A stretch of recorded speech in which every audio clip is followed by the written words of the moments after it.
কারণ মা কান্না করতো আমাকে নিয়ে, তো ওই থেকেই নিজেকে গিল্টি ফিল করি যে না আমি নিজেকে চেঞ্জ করি। তখন টাকা জমা মাকে দিতাম, মা খুশি হতো, ওই খুশির জন্য আমি আরও চেষ্টা করতাম। ওই চেষ্টা থেকে আজকে আমি এই পর্যায়ে আসছি। আখতার আলী সেলুন ব্যবসার আগে কী করি? আগে আমি কাজ শিখতাম ওটা মেকানিক্যাল লাইনে। ধরেন টাকা তো এরকম পাইতাম না, কালো হইতো, পুরো চেহারা কালো হইতো, চাক্কা খুলা আপনার ব্রেক চেঞ্জ করে সব পারতাম। পরে যে মনে হলো যে না অভাব ছিল, হ্যাঁ চলাফেরা অভাব ছিল, পরে বললো যে না সেলুনে ঢুকি। একটা আঙ্কেল ছিল, সে কোয়েট থেকে ছিল, একটা সব ছিল অনেক ভালো, এটা গল্প অনেক বোঝার গল্পটা আর সময় শেয়ার করবো। তো ওই থেকেই ইন্সপায়ার হওয়া এবং ওই থেকে দেখে ওনাকে দেখে এই সেলুনে ঢুকা। শেষ দর্শকের উদ্দেশ্যে সিনেমা নিয়ে কি বলবেন? আপনি যেহেতু বড়ভাবে কাজ করেছেন। আমি ছোট মানুষ, সিনেমা বলার কিছু নাই। সাকিব স্যার কথা না বলে নাই, সাকিব স্যার ওনার স্যার কোনো তুলনা কারণ নাই। এবং এই সামনে ঈদ আসতেছে, তো সবাই নিজের বাবাকে মাকে অবশ্যই কেয়ার করেন, পাশে থাকেন, মায়ের সেবা করেন। পৃথিবীতে বই গেলে বউ পাইবেন, মা পাইবেন না, বাপ পাইবেন না। বেশিরভাগ আমি মায়ের পাগল, যেন মায়েরটা বেশি বলি। তো এই জায়গাটা বেশি কেয়ার করেন। টাকা কামাইতে পারবেন, কিন্তু মা হারাই গেলে মা পাইবেন না। টাকা কামানো যাবে, জীবন বহু বাকি আছে। তো মায়ের সেবাটা আগে করেন, দেওয়ার মালিক আল্লাহ।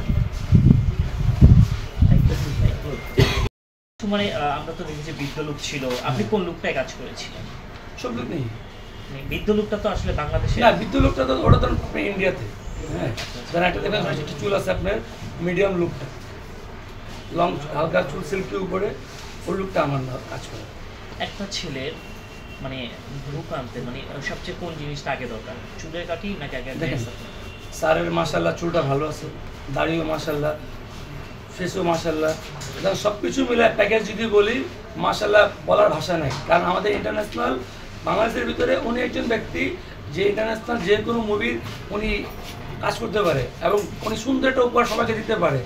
দেখবেন যে আমাদের দেশের ভিতরে আমাদের অনেক ব্যক্তি, কিন্তু উনি যেরকম আমাদেরকে উপহার দিচ্ছে ঈদের উপরে ঈদ, এরপরে কিন্তু অনেকে দিচ্ছে না, কিন্তু এটি উনি শুধু পারবে, অনেক চাইলেও পারবে না। আমি প্রশ্ন করেছি আসলে একটা মানুষের চুল দিয়ে কতটুকু গেট আপ আসে, মেইন কি চুলের গেট আপটাই মেইন? মানে একটা মানুষ একটা গেল সেটা চুলটা ঠিক নাই, জামা কাপড় ঠিক আছে। একটা হিরোর চুল দাড়ি খুবই ইম্পর্টেন্ট হয়, কারণ চুল দাড়ি দিয়ে কিন্তু আপনার এক একটা ক্যাটাগরি যখন ক্যারেক্টারটা চলে আসে আপনার লুক চেঞ্জ হয়, এক একটা লুক আমরা একবার দেখতে পাই। তো চুল দাড়ি খুবই ইম্পর্টেন্ট।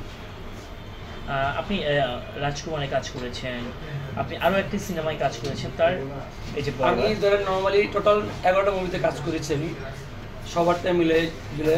তবে সাকিব ভাইয়েরটা একটু বেশি হইতে পারে। আপনার সাকিব ভাই কোন সিনেমাতে সবচেয়ে আকর্ষণীয় লুক ছিল? আমার কাছে মনে হয় যে রাজকুমার, সেটা একটু আমরা রাজকুমার আসলে কিন্তু দেখবেন যে রাজকুমারের যে লুকটা ছিল মানে একদম ডিফারেন্ট ছিল। আপনি দেখেন পিছনে চুলটা লং ছিল, সামনে চুলটা তখন একটা ভলিউমের ভিতরে ব্যাক ছিল। এটি আমার আমার লাইফের ভিতরে যতগুলো আমি কাজ সার্ভিস দিয়েছি, ওটা আমার কাছে মানে হয় না যে প্যাকেজের ভিতরে যে আপনার পিছনে যে আমাদের ঘাড়ে যে লুকটা হয়, এখান থেকে নিয়ে সামনে যে অ্যাঙ্গেলটা লুকটা পাই আমরা দুটোই মিলে পাচ্ছিলাম। তো ওটা আমার একটু ডিফারেন্ট মানে চ্যালেঞ্জ ছিল কাজ করাটা নিয়ে, ওটাকে নিয়ে।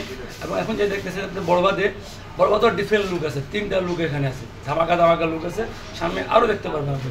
এই যে একটা সিনেমা করতে তো অনেক টাইম লাগে,